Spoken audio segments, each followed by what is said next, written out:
वाहिगुरु साहिब जी। एक ओंकार सतनाम करता पुरख निरभउ निर्वैर अकाल मूरत अजूनी सैभं गुर प्रसाद। जप आद सच जुगाद सच है भी सच नानक होसी भी सच। जेता समुंद सागर नीर भरिया तेते अवगुण हमारे। दया करो किश मेहर उपावो डोबदे पत्थर तारे। जियड़ा अगन बराबर तपै भीतर पकै घाती। परणबत नानक हुक्म पछाणै सुख होवै दिन राती। परणबत नानक हुक्म पछाणै सुख होवै दिन राती। हाजरा हजूर चाबर तख्त दे मालक साहिब श्री गुरु ग्रंथ साहिब जी दी हजूरी दे अंदर हाजरी भर रहे साध संगत जी बड़े भागा वाले हो। गुरु साहब जी की हाजरी भर रहे हो। वाहिगुरु परमात्मा जी दे चरण कमलों दे नाल जुड़ के नाम सिमरन ते उसदियां वड्डियां गल्लां करन दी कोशिश सुनने की कोशिश कर रहे हो। बड़ा मेरा साहेब ऊंचा थाओ ऊंचे ऊपर ऊंचा नाओ। सो उस परम पिता परमात्मा अकाल पुरख वाहिगुरु जी की वड्याई करने की कोशिश कर रहे हो। बड़े कियां वड्याइयां सो वड्याइयां बड़े दियां वड्याइयां कर रहे हैं। सो जो आपां ने कल गुरु ग्रंथ साहिब जी की वाणी दे विचार आरंभ कीती है मंगलाचरणा तो उपरंत एक ओंकार सतनाम दी जो विचार है वो कल हो चुकी है। अज करता पुरख तो आपने आरंभ करनी है। सो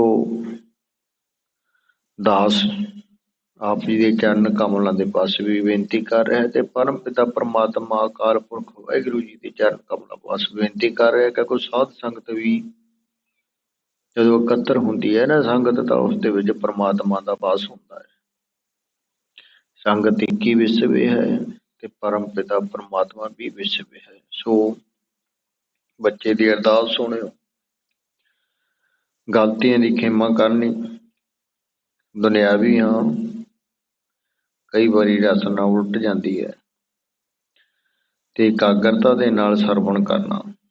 जैसे कल जो अपने विचार की सिर नाथा कै एक नाथ सत नाम करतार नानक ताकी कीमत ना पवै बेअंत बेसुमार। नाथां दे सिर जो नाथ है वो करता पुरख करतार सतनाम वाहिगुरु है। धन धन ਸਾਹਿਬ श्री गुरु नानक देव जी कहते हैं इन्हां दी कीमत नहीं पौंदी ये बेअंत बेसुमार हैं। सच नाम करता पुरख ये रत्ना खानी ये रत्ना दी खानी है खान है जो सच नाम है। मस्तक होवे लिखिया हर सिमर प्राणी ये जिन्ना संगतां दे मस्तक ते लिखिया जाता है सिमरन सो करता है। जिवें करता संसार दे रचनहारा दुष्टां पुरसां नूं करता ताड़ना करन वाला भगतां नूं संसार तो तारन वाला जिस दे घर हथ विच जीवां दे खाण पाण दी तार जोड़ फड़ी हुई है डोर फड़ी हुई है ਉਹ ਪੁਰਖ ਕੇਵਲ ਪਰਮਾਤਮਾ ਹੀ ਹੈ, ਬਾਕੀ ਸਭ ਇਸਤਰੀਆਂ ਹਨ। ਠਾਕੁਰ ਏਕ ਸਵਾਈ ਨਾਰ। ਉਹ ਠਾਕੁਰ ਹੈ, ਉਹ ਪਰਮਾਤਮਾ ਹੈ, ਉਹ ਸਾਡਾ ਪੁਰਖ ਹੈ। ਅਸੀਂ ਸਾਧ ਸੰਗਤ ਉਸ ਦੀਆਂ ਨਾਰੀਆਂ ਹਾਂ। ਖਸਮ ਏਕ ਹੈ, ਅਸੀਂ ਉਸ ਦੀਆਂ ਜਨਾਨੀਆਂ, ਉਸ ਦੀਆਂ ਨਾਰੀਆਂ ਹਾਂ। ਖਸਮ ਉਹ ਇੱਕ ਪਰਮਾਤਮਾ ਹੈ ਸਾਡਾ। ਇਸ ਜਗ ਮਹਿ ਪੁਰਖ ਏਕ ਹੈ, ਹੋਰ ਸਗਲੀ ਨਾਰ ਸਵਾਈ। ਸਾਧ ਸੰਗਤ ਜੀ, ਸਾਰਿਆਂ ਵਿੱਚ ਪੁਰਖ ਪੂਰਨ ਹੈ। ਆਪਣੇ ਦਾਸਾਂ ਨੂੰ ਨਰਕਾਂ ਤੋਂ ਪਰੇ ਰੱਖਣ ਵਾਲਾ ਉਹ ਪਰਮਾਤਮਾ। ਲਘੂ ਅੱਖਰ ਨੂੰ ਦੀਰਘ ਕਰਨਾ ਜਾਂ ਦੀਰਘ ਨੂੰ ਲਘੂ ਕਰਨਾ ਅਰਥ ਵਾਸਤੇ ਕੋਈ ਦੋਸ਼ ਨਹੀਂ। ਸੋ ਕਿਰਪਾ ਕਰਿਓ, ਦਾਸ ਜੋ ਇੱਧਰ ਉੱਧਰ ਕਰਕੇ ਮਨ ਦਾ ਅਰਥਾਂ ਵਾਸਤੇ ਕਰਨਾ ਪੈਂਦਾ ਹੈ, ਸੋ ਬਖਸ਼ਿਓ। ਆਕਾਸ਼ ਵਾਂਗ ਪੂਰਨ ਪੁਰਖ ਹੈ। ਪੁਰਖ ਵਾਲਾ, ਅਸਲ ਬਲ ਵਾਲਾ, ਉਸ ਦੇ ਬਲ ਤੋਂ ਹੀ ਸਾਰੇ ਬਲ ਜਾਂਦੇ ਹਨ। ਜਿਵੇਂ ਤੈਥੋਂ ਹੀ ਬਲ ਰਾਮ ਲੈ, ਨਾਲ ਬਾਣਾ ਦਹਿ ਸੁਰ ਘਾਇਆ। ਤੈਥੋਂ ਹੀ ਬਲ ਕ੍ਰਿਸ਼ਨ ਲੈ, ਕੰਸ ਕੇਸੀ ਪਕੜ ਗਿਰਾਇਆ। ਵੱਡੇ ਵੱਡੇ ਮੁਨ ਦੇਵਤੇ, ਕਈ ਜੁਗ ਤੀਨੀ ਤਨ ਤਾਇਆ। ਕਿੰਨੀ ਤੇਰਾ ਅੰਤ ਨ ਪਾਇਆ। 10ਵੇਂ ਗ੍ਰੰਥ ਦੇ ਵਿੱਚ ਵਾਰ ਭਗਉਤੀ ਅੰਗ 119 ਦੇ ਉੱਪਰ ਸੋਧ ਹੈ। ਗੁਰੂ ਸਾਹਿਬ ਜੀ ਕਹਿੰਦੇ ਹਨ, ਤੈਥੋਂ ਬਲ ਲੈ ਕੇ ਰਾਮ ਆਪਣਾ ਜੋ ਦਹਿਸ਼ੁਰ ਰਾਵਣ ਹੈ, ਉਸ ਨੂੰ ਮੁਕਤੀ ਦਿੱਤੀ। ਉਸ ਨੂੰ ਇਸ ਧਰਤੀ ਤੋਂ ਆਪ ਜੀ ਦੇ ਪਾਸ ਭੇਜਿਆ। ਬਲ ਕਿਤੋਂ ਲਿਆ? ਪਰਮ ਪਿਤਾ ਪਰਮਾਤਮਾ ਤੋਂ। ਤੇ ਕ੍ਰਿਸ਼ਨ ਨੇ ਵੀ ਬਲ ਪਰਮ ਪਿਤਾ ਪਰਮਾਤਮਾ ਤੋਂ ਲੈ ਕੇ ਕੰਸ ਜੀ ਨੂੰ ਮਾਰਿਆ। ਵੱਡੇ ਵੱਡੇ ਮੁਨੀ ਦੇਵਤੇ ਯੁੱਗ ਤਿੰਨ ਜੋ ਆਏ ਨੇ ਤਾਇਆ, ਤਿੰਨੀ ਤੇਰਾ ਅੰਤ ਨਾ ਪਾਇਆ। ਕਿਸੇ ਨੇ ਤੇਰਾ ਅੰਤ ਨਹੀਂ ਪਾਇਆ। ਇਹ 10ਵੇਂ ਗੁਰੂ ਜੀ 10ਵੇਂ ਗ੍ਰੰਥ ਦੇ ਵਿੱਚ ਕਹਿ ਰਹੇ ਹਨ। ਬ੍ਰਹਮਪੁਰੀ, ਵਿਸ਼ਨਪੁਰੀ, ਇੰਦਰਪੁਰੀ, ਜੋ ਬਹੁਤ ਸਾਰੀਆਂ ਪੁਰੀਆਂ ਹਨ। ਦੇਹਾ ਰੂਪ ਪੁਰੀਆਂ ਵਿੱਚ ਜੋ ਸੁਖ ਸੈਨ ਕਰਨ ਵਾਲਾ ਸੁੱਖਾਂ ਦਾ ਸੋ ਪਰਮ ਪਿਤਾ ਪਰਮਾਤਮਾ ਉਹ ਇੱਕ ਪੁਰਖ ਹੈ। ਪ੍ਰਤੱਖ ਪੁਰੀਆਂ ਨੂੰ ਅਤੇ ਦੇਹਾ ਰੂਪ ਪੁਰੀਆਂ ਨੂੰ ਨਾਸ ਕਰਨ ਵਾਲਾ। ਬਾਕੀ ਦੇ ਜੋ ਵੀ ਪੁਰਸ਼ ਹਨ, ਉਹ ਡਰ ਦੇ ਸਹਿਤ ਹਨ। ਡਰ ਪੈ ਧਰਤ ਆਕਾਸ਼ ਨਖਤਰਾ, ਸਿਰ ਉੱਪਰ ਅਮਰ ਕਰਾਰਾ। ਜੋ ਡਰ ਪੈ ਧਰਤ ਆਕਾਸ਼ ਦੇ ਉੱਪਰ, ਸਿਰ ਉੱਪਰ, ਉਹ ਪਰਮ ਪਿਤਾ ਪਰਮਾਤਮਾ ਦਾ ਘਰ ਹੈ। ਭੈ ਵਿੱਚ ਪਾਵਨ ਵਹੈ ਸਦ ਵਾਉ, ਭੈ ਵਿੱਚ ਚੱਲੈ ਲਖ ਦਰਿਆਉ। ਇਹ ਜੋ ਹਵਾ ਚੱਲਦੀ ਹੈ, ਪਾਵਨ ਚੱਲ ਰਹੀ ਹੈ, ਵਹਿ ਰਹੀ ਹੈ, ਇਹ ਉਸ ਪਰਮ ਪਿਤਾ ਪਰਮਾਤਮਾ ਅਕਾਲ ਪੁਰਖ ਵਾਹਿਗੁਰੂ ਦੇ ਭੈ ਵਿੱਚ ਹੈ। ਜੋ ਇਹ ਦਰਿਆਓ ਚੱਲ ਰਹੇ ਹਨ, ਇਹ ਵੀ ਉਸ ਅਕਾਲ ਪੁਰਖ ਵਾਹਿਗੁਰੂ ਦੇ ਭੈ ਦੇ ਵਿੱਚ ਚੱਲ ਰਹੇ ਹਨ। ਭੈ ਵਿੱਚ ਸਭ ਆਕਾਰ ਹੈ, ਨਿਰਭਉ ਹਰਿ ਜੀਉ ਸੋਏ। ਸਤਿਗੁਰ ਸੇਵਿਆ ਹਰਿ ਮਨ ਵਸੈ, ਤਿਥੈ ਭਉ ਕਦੈ ਨਾ ਹੋਏ। ਭੈ ਵਿੱਚ ਸਭ ਆਕਾਰ, ਜੋ ਆਕਾਰਕ ਚੀਜ਼ਾਂ ਹਨ, ਜਿਵੇਂ ਕਿ ਆਪਣੀ ਦੇਹ ਰੂਪੀ ਆਕਾਰ ਹੈ, ਬਨਸਪਤੀ ਆਕਾਰ ਹੈ, ਪਸ਼ੂ ਪੰਛੀਆਂ ਦਾ ਆਕਾਰ ਹੈ। ਇਹ ਜੋ ਆਕਾਰ ਰੂਪੀ ਚੀਜ਼ਾਂ ਹਨ, ਇਹ ਭੈ ਵਿੱਚ ਹਨ। ਨਿਰਭਉ ਹਰਿ ਜੀਉ ਸੋਏ। ਨਿਰਭਉ ਹੈ ਜੋ ਪਰਮ ਪਿਤਾ ਪਰਮਾਤਮਾ ਹੈ, ਜਾਂ ਉਸ ਪਰਮਾਤਮਾ ਦੇ ਸਿਮਰਨ ਨਾਲ ਜੁੜਿਆ ਹੋਇਆ ਹੈ, ਉਹ ਬੰਦਾ ਹਰ ਇੱਕ ਨਿਰਭਉ ਹੈ, ਭੈ ਤੋਂ ਰਹਿਤ ਹੈ।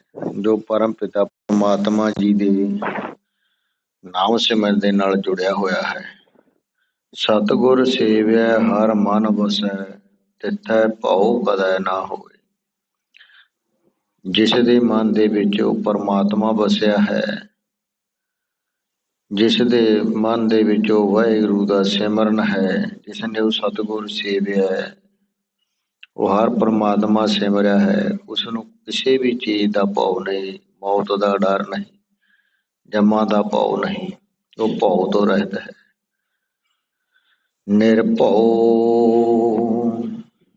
ਜੋ ਆਉਂਦਾ ਨਾ, ਇੱਕ ਓਂਕਾਰ ਸਤਿਨਾਮ ਕਰਤਾ ਪੁਰਖ ਨਿਰਭਉ। ਹੁਣ ਆਪਾਂ ਨਿਰਭਉ ਸ਼ਬਦ ਦੀ ਵਿਆਖਿਆ ਕਰ ਰਹੇ ਹਾਂ। ਇਹ ਉਹ ਪਰਮੇਸ਼ਰ ਦੇ ਡਰ ਤੋਂ, ਡਰ ਜੋ ਹੈ ਨਾ, ਪਰਮੇਸ਼ਰ ਡਰ ਤੋਂ ਨਿਰ ਰਹਿਤ ਹੈ, ਉਸਨੂੰ ਕਿਸੇ ਦਾ ਭੈ ਨਹੀਂ। ਜੋ ਪਰਮੇਸ਼ਰ ਹੈ ਉਹ ਡਰ ਤੋਂ ਰਹਿਤ ਹੈ।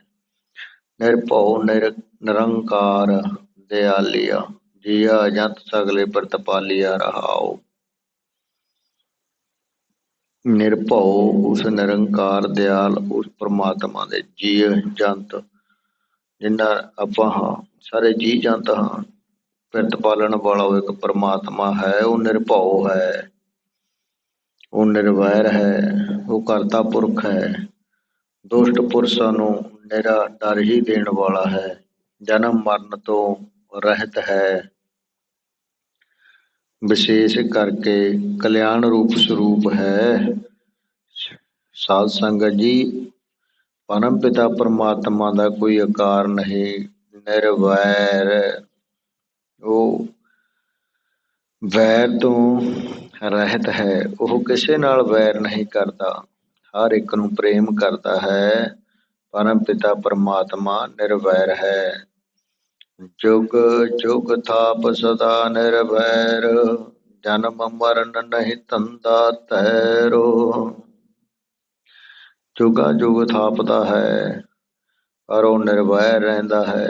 ਜਨਮ ਮਰਨ ਨਹੀਂ ਵਿੱਚ ਨਹੀਂ ਆਉਂਦਾ, ਧੰਦਾ ਤੈਰ ਤੋਂ, ਧੰਦਿਆਂ ਤੋਂ ਰਹਿਤ ਹੈ। ਨਿਰਹਾਰੀ ਕੇਸ਼ਵ ਨਿਰਵੈਰਾ, ਕੋਟ ਜਨਾ ਜਾ ਕੈ ਪੂਜੈ ਪੈਰਾ। ਨਿਰਹਾਰੀ ਜੋ ਪਰਮਾਤਮਾ ਹੈ ਉਹ ਨਿਰਵੈਰ ਹੈ। ਉਹ ਜਨਾਂ ਦੇ ਜਨ ਲੋਕ ਜੋ ਦੇਵਤੇ ਹਨ, ਸਾਧ ਸੰਗਤ ਉਸਦੇ ਪੈਰਾਂ ਨੂੰ ਪੂਜਦੇ ਹਨ। ਨਿਰਭਉ ਨਿਰੰਕਾਰ ਨਿਰਵੈਰ, ਪੂਰਨ ਜੋਤ ਸਮਾਈ। ਸਾਧ ਸੰਗਤ ਜੀ, ਉਹ ਪਰਮਾਤਮਾ ਭਉ ਤੋਂ ਰਹਿਤ ਹੈ, ਨਿਰੰਕਾਰ ਹੈ, ਨਿਰਵੈਰ ਹੈ, ਪੂਰਨ ਜੋਤ ਹੈ। ਉਹ ਕਿਸੇ ਦੇ ਨਾਲ ਵੈਰ ਨਹੀਂ ਕਮਾਉਂਦਾ, ਕਿਸੇ ਤੋਂ ਡਰਦਾ ਨਹੀਂ, ਕਿਸੇ ਆਕਾਰ ਦੇ ਵਿੱਚ ਨਹੀਂ ਆਉਂਦਾ। ਉਹ ਆਪਣੇ ਆਪ ਵਿੱਚ ਪੂਰਾ ਹੈ, ਪੂਰਨ ਹੈ। ਤੇ ਜੀਵਾਂ ਦੇ ਆਪਣੇ ਕਰਮ ਹੀ ਦੁੱਖਾਂ ਦਾ ਕਾਰਨ ਬਣਦੇ ਹਨ। ਪਰਮਾਤਮਾ ਵੈਰ ਕਰਕੇ ਕਿਸੇ ਨੂੰ ਦੁੱਖ ਨਹੀਂ ਦਿੰਦਾ। ਭਗਤਾਂ ਦੀ ਰੱਖਿਆ ਕਰਨ ਲਈ ਦੁਸ਼ਟਾਂ ਨਾਲ ਵੈਰ ਨਹੀਂ ਕਰਦਾ। ਉਹ ਨਿਰਵੈਰ ਹੈ, ਕਿਸੇ ਨਾਲ ਵੈਰ ਨਹੀਂ ਕਮਾਉਂਦਾ। ਬੈਲਦਾਰੀਆਂ ਭਾਵ ਖੋਟੇ ਕੰਮਾਂ ਤੋਂ ਰਹਿਤ ਹੈ, ਪਰ ਇਸਤਰੀ ਨਾਲ ਵਿਵਚਾਰ ਕਰਨਾ ਹੀ ਬੈਲਦਾਰੀ ਹੈ। ਉਹ ਇਹਨਾਂ ਚੀਜ਼ਾਂ ਤੋਂ ਰਹਿਤ ਹੈ। ਅਕਾਲ ਮੂਰਤ, ਉਹ ਪਰਮ ਪਿਤਾ ਪਰਮਾਤਮਾ ਅਕਾਲ ਮੂਰਤ, ਕਾਲ ਤੋਂ ਰਹਿਤ ਹੈ। ਮੂਰਤੀ ਕੀ ਤੇ ਕਾਲ ਕੀ। ਮੂਰਤੀ ਹਮੇਸ਼ਾ ਨਾਸ ਹੋ ਜਾਣ ਵਾਲੀ ਚੀਜ਼ ਹੈ। ਪਰਮਾਤਮਾ ਨਾਸ ਹੋ ਗਿਆ ਤਾਂ ਵੇਦ ਸ਼ਸਤਰ ਸਭ ਨਿਸਫਲ ਹੋ ਜਾਣਗੇ। ਉਹ ਪਰਮਾਤਮਾ ਅਕਾਲ ਮੂਰਤ ਹੈ, ਅਕਾਲ ਸਰੂਪ ਹੈ। ਤੂੰ ਅਕਾਲ ਪੁਰਖ ਨਾਹੀਂ ਸਿਰ ਕਾਲਾ, ਤੂੰ ਪੁਰਖ ਅਲੇਖ ਅਗਮ ਨਿਰਾਲਾ। ਉਹ ਪਰਮਾਤਮਾ ਹੈ, ਅਕਾਲ ਪੁਰਖ ਹੈ, ਕਾਲ ਤੋਂ ਰਹਿਤ ਹੈ। ਕਾਲ ਦਾ ਉਸਦੇ ਉੱਪਰ ਅਸਰ ਨਹੀਂ। ਇੱਕ ਜਿਵੇਂ ਕਿ ਸਤਿਯੁਗ ਇੱਕ ਕਾਲ ਆਇਆ, ਤ੍ਰੇਤਾ ਕਾਲ ਆਇਆ,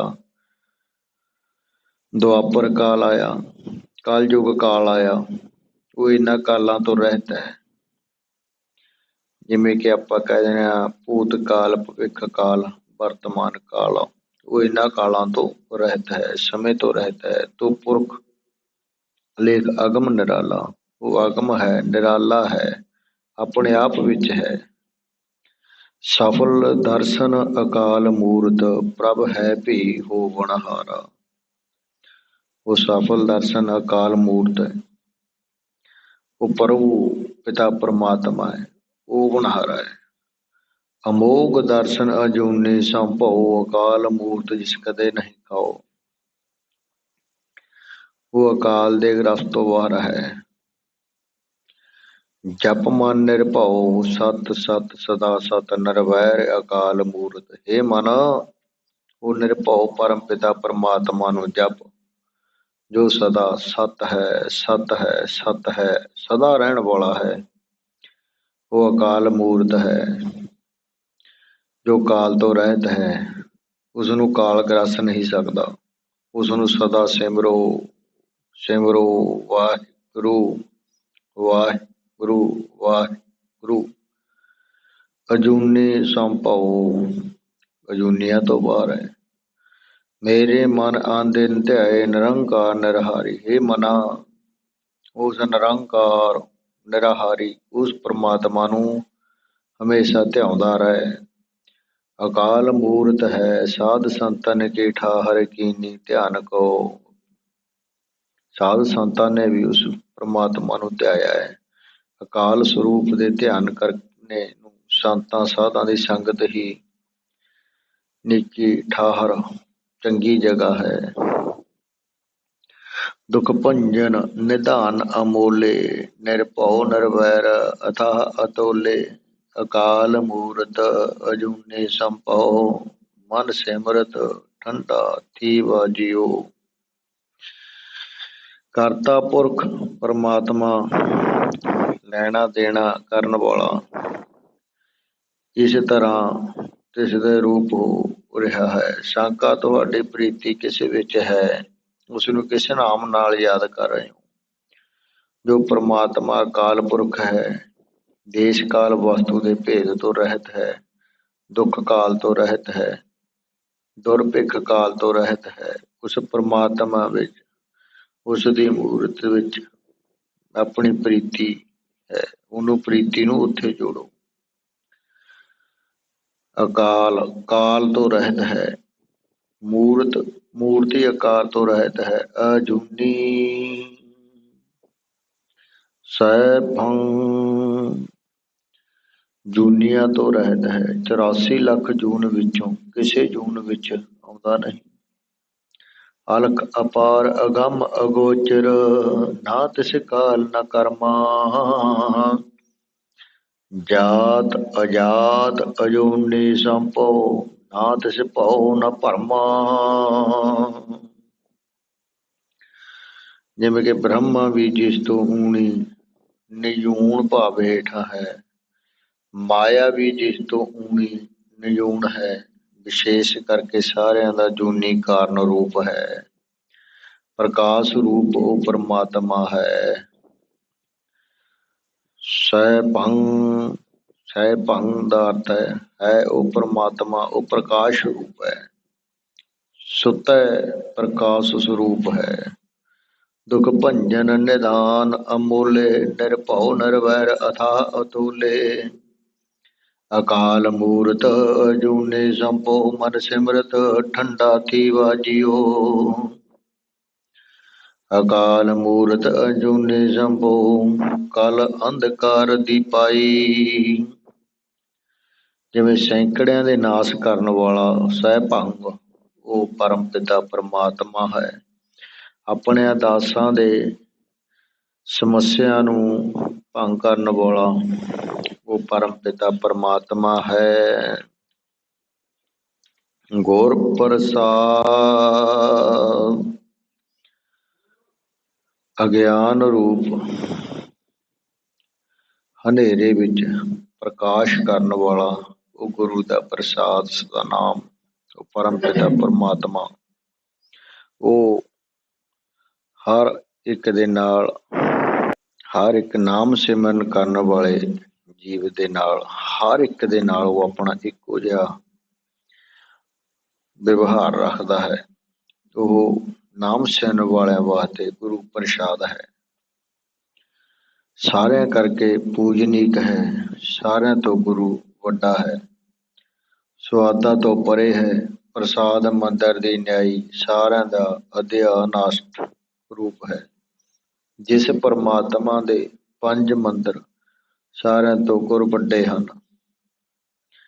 ਵੈਕੁੰਠ, ਸੱਚਖੰਡ, ਸੰਸਾਰ, ਮਨੁੱਖਾਂ ਦੇ ਸਤਸੰਗ, ਅਥਵਾ ਉਸ ਪਰਮਾਤਮਾ ਦਾ ਪ੍ਰਸਾਦ ਅਨੁਗ੍ਰਹਿ ਸਾਰਿਆਂ ਤੋਂ ਗੁਰੂ ਵੱਡਾ ਹੈ, ਜੋ ਸਾਰਿਆਂ ਦੇ ਔਗਣ ਵੇਖਦਾ ਹੈ। ਮਨ ਵਿੱਚ ਗੁੱਸਾ ਧਾਰ ਕੇ ਰੋਜੀ ਦੇਣੋਂ ਨਹੀਂ ਹਟਦਾ। ਜਿਵੇਂ ਕਿ ਇੱਕ ਆਪਾਂ ਜੀਵਨੀ ਥੋੜ੍ਹੀ ਜਿਹੀ ਸਾਂਝੀ ਕਰ ਲਈਏ, ਤਾਂ ਕਿ ਜੋ ਆਪਾਂ ਵਿਚਾਰ ਕਰ ਰਹੇ ਹਾਂ ਉਸਦੇ ਨਾਲ ਨਾਲ ਕੁਝ ਜੋ ਗੱਲਾਂ ਹਨ ਪੈਗੰਬਰਾਂ ਦੀਆਂ, ਪੀਰਾਂ ਦੀਆਂ, ਭਗਤਾਂ ਦੀਆਂ, ਉਹਨਾਂ ਤੋਂ ਵੀ ਆਪਾਂ ਨੂੰ ਬਹੁਤ ਕੁਝ ਸਿੱਖਣ ਨੂੰ ਮਿਲ ਜਾਂਦਾ ਹੈ। ਮੂਸੇ ਪੈਗੰਬਰ ਦੀ ਗੱਲ ਕਰੀਏ ਤਾਂ ਇੱਕ ਸਮੇਂ ਮੂਸੇ ਨੇ ਖੁਦਾ ਨੂੰ ਜਾ ਕੇ ਕਿਹਾ, ਸਾਰਿਆਂ ਜੀਵਾਂ ਨੂੰ ਖੁਰਾਕ ਦੇਣ ਦਾ ਜੋ ਸਿਲਸਿਲਾ ਹੈ ਇਹ ਤੁਸੀਂ ਮੈਨੂੰ ਸੌਂਪ ਦਿਓ, ਮੈਂ ਹੀ ਸਾਰਿਆਂ ਨੂੰ ਰੋਜੀ ਦਿਆ ਕਰਾਂਗਾ। ਖੁਦਾ ਨੇ ਕਿਹਾ, ਹੇ ਮੂਸੇ, ਤੂੰ ਰੋਜੀ ਨਹੀਂ ਦੇ ਸਕੇਗਾ, ਇਹ ਮੇਰਾ ਹੀ ਕੰਮ ਹੈ ਜੋ ਸਾਰਿਆਂ ਨੂੰ ਹਰ ਜਗ੍ਹਾ ਪਰ ਰਿਜ਼ਕ ਪਹੁੰਚਾਉਂਦਾ ਹਾਂ। ਸਭਨਾ ਦਾਤਾ ਏਕ ਤੂੰ, ਮਾਨਸ ਜਾਤ ਨ ਹੋਏ। ਮੂਸੇ ਨੇ ਕਿਹਾ, ਨਹੀਂ ਜੀ, ਮੈਂ ਜ਼ਰੂਰ ਸਾਰਿਆਂ ਨੂੰ ਦਿਆਂਗਾ। ਇੱਕ ਵੇਰ ਕੀ ਹੋਇਆ ਤੁਸੀਂ ਦੇਖ ਲਿਓ। ਖੁਦਾ ਨੇ ਕਿਹਾ, ਚੰਗਾ, ਅੱਜ ਤੂੰ ਸਾਰਿਆਂ ਨੂੰ ਰੋਜੀ ਦੇ। ਮੂਸੇ ਨੇ ਹੋਰ ਤਾਂ ਸਾਰਿਆਂ ਨੂੰ ਰੋਜੀ ਦੇ ਦਿੱਤੀ, ਪਰ ਇੱਕ ਗੁਨਾਹੀ ਪੁਰਸ਼ ਨੂੰ ਨਾ ਦਿੱਤੀ, ਜੋ ਮਰੀ ਹੋਈ ਇਸਤਰੀ ਨੂੰ ਕਬਰ ਚੋਂ ਕੱਢ ਕੇ ਉਸ ਨਾਲ ਵਿਵਚਾਰ ਕਰ ਰਿਹਾ ਸੀ। ਜਦ ਮੂਸਾ ਸਾਰਿਆਂ ਨੂੰ ਰੋਜੀ ਦੇ ਕੇ ਖੁਦਾ ਪਾਸ ਗਿਆ ਤਾਂ ਖੁਦਾ ਨੇ ਪੁੱਛਿਆ, ਰੋਜੀ ਦੇ ਆਇਓ? ਅੱਗੋਂ ਮੂਸੇ ਨੇ ਕਿਹਾ, ਹਾਂਜੀ ਮਹਾਰਾਜ, ਸਾਰਿਆਂ ਨੂੰ ਦੇ ਆਇਆ। ਖੁਦਾ ਨੇ ਅੰਤਰ ਧਿਆਨ ਹੋ ਕੇ ਪਰਮ ਪਿਤਾ ਪਰਮਾਤਮਾ ਨੇ ਦਿਵਯ ਸ਼ਕਤੀ ਆਪਣੀ ਦ੍ਰਿਸ਼ਟੀ ਦੇ ਨਾਲ ਵੇਖਿਆ ਤਾਂ ਪਤਾ ਲੱਗਿਆ ਕਿ ਇੱਕ ਗੁਨਾਹੀ ਪੁਰਸ਼ ਨੂੰ ਰੋਜੀ ਨਹੀਂ ਮਿਲੀ। ਤਦ ਉਸੇ ਵੇਲੇ ਮੂਸੇ ਨੂੰ ਕਿਹਾ ਕਿ ਅਮਕੇ ਪੁਰਸ਼ ਨੂੰ ਤੂੰ ਰੋਜੀ ਨਹੀਂ ਦਿੱਤੀ। ਮੂਸੇ ਨੇ ਕਿਹਾ, ਹੇ ਖੁਦਾਵੰਦ, ਹੇ ਅੱਲਾ, ਹੇ ਪ੍ਰਮਾਤਮਾ, ਹੇ ਵਾਹਿਗੁਰੂ, ਐਸੇ ਆਦਮੀ ਨੂੰ ਤਾਂ ਭੁੱਖਿਆ ਹੀ ਮਰਨਾ ਚਾਹੀਦਾ ਹੈ। ਉਸ ਵਿਸਈ ਅੰਬਰ ਨੂੰ ਰੋਜੀ ਦੇ ਕੇ ਕੀ ਕਰਨਾ ਹੈ? ਖੁਦਾ ਨੇ ਕਿਹਾ, ਹੇ ਮੂਸੇ, ਜੇਕਰ ਮੈਂ ਜੀਵਾਂ ਦੇ ਔਗਣਾਂ ਨੂੰ ਤੱਕ ਕੇ ਰੋਜੀ ਦੇਣਾ ਦਾ ਖਿਆਲ ਉਹਨਾਂ ਨੂੰ ਨਾ ਕਰਾਂ ਤਾਂ ਸਾਰੇ ਹੀ ਭੁੱਖੇ ਮਰ ਜਾਣਗੇ। ਰੋਜੀ ਦੇਣ ਲੱਗਿਆ ਕਿਸੇ ਦੇ ਔਗਣ ਵੱਲ ਨਹੀਂ ਤੱਕਣਾ ਚਾਹੀਦਾ। ਜਿਵੇਂ ਦਸ਼ਮੇਸ਼ ਪਿਤਾ ਜੀ ਕਥਨ ਕਰਦੇ ਹਨ, ਰੋਜੀ ਹੀ ਰਾਜ ਵਿਲੋਕਤ ਰਾਜਕ, ਰੋਖ ਰੁਹਾਨ ਕੀ ਰੋਜੀ ਨਾ ਟਾਰੈ। ਬਹੁ ਗੁਣ ਮੇਰੇ ਸਾਹਿਬੈ, ਭਾਈ ਹੋ ਤਿਸ ਕੈ ਬਲ ਜਾਓ। ਉਹ ਨਿਰਗੁਣ ਯਾਰੇ ਪਾਲਦੇ, ਭਾਈ ਦੇ ਨਿਥਾਵੇ ਥਾਓ। ਸੋ ਸਾਧ ਸੰਗਤ ਜੀ, ਇਸੇ ਤਰ੍ਹਾਂ ਜੋ ਪਰਮ ਪਿਤਾ ਪਰਮਾਤਮਾ ਹੈ ਉਹ ਨਿਰਵੈਰ ਹੈ, ਵੈਰਾਂ ਤੋਂ ਰਹਿਤ ਹੈ। ਉਹ ਆਪਣਾ ਪ੍ਰੇਮ ਰੂਪੀ ਪ੍ਰਸਾਦ ਹਰ ਇੱਕ ਨੂੰ ਵਰਤਾਉਂਦਾ ਰਹਿੰਦਾ ਹੈ। ਉਹ ਕਿਸੇ ਦੇ ਗੁਣ ਔਗਣ ਨਹੀਂ ਵੇਖਦਾ। ਜੋ ਸਜ਼ਾ ਹੈ ਉਹ ਉਸ ਨੂੰ ਮਿਲ ਜਾਣੀ ਹੈ, ਪਰ ਜੋ ਰੋਜੀ ਹੈ ਉਹ ਹਰ ਇੱਕ ਨੂੰ ਦਿੰਦਾ ਹੈ ਤੇ ਹਰ ਇੱਕ ਨੂੰ ਨਾਮ ਸਿਮਰਨ ਕਰਕੇ ਆਪਣੇ ਔਗਣਾਂ ਨੂੰ ਬਖਸ਼ਾਉਣ ਦਾ ਸਮਾਂ ਵੀ ਦਿੰਦਾ ਹੈ। ਸਾਧ ਸੰਗਤ ਜੀ, ਸੰਗਤ ਰੂਪੀ ਰੂਪ ਦੇ ਵਿੱਚ ਬੈਠ ਕੇ ਉਸ ਪਰਮਾਤਮਾ ਦਾ ਨਾਮ ਸਿਮਰਨ ਕਰਦੇ ਹੋਇਆ ਆਪਾਂ ਵੀ ਆਪਣੀਆਂ ਭੁੱਲਾਂ ਨੂੰ ਬਖਸ਼ਾਈਏ, ਉਸ ਮਾਲਕ ਦੇ ਲੜ ਲੱਗੀਏ। ਬਾਕੀ ਵਿਚਾਰ ਆਪਾਂ ਕੱਲ੍ਹ ਨੂੰ ਕਰਾਂਗੇ। ਸੋ ਸਵਾਸ ਗਿਰਾਸ ਸਿਮਰਿਏ, ਉੱਠਦਿਆਂ ਬਹਿੰਦਿਆਂ ਸੌਂਦਿਆਂ ਖਾਂਦਿਆਂ ਪੀਂਦਿਆਂ ਬੈਠਦਿਆਂ ਨਾਮ ਸਿਮਰੋ ਵਾਹਿਗੁਰੂ ਵਾਹਿਗੁਰੂ ਵਾਹਿਗੁਰੂ ਵਾਹਿਗੁਰੂ ਵਾਹਿਗੁਰੂ ਵਾਹਿਗੁਰੂ। ਵਾਹਿਗੁਰੂ ਜੀ ਕਾ ਖਾਲਸਾ ਵਾਹਿਗੁਰੂ ਜੀ ਕੀ ਫਤਿਹ। ਸਤਨਾਮ ਸ੍ਰੀ ਵਾਹਿਗੁਰੂ ਸਾਹਿਬ ਜੀ।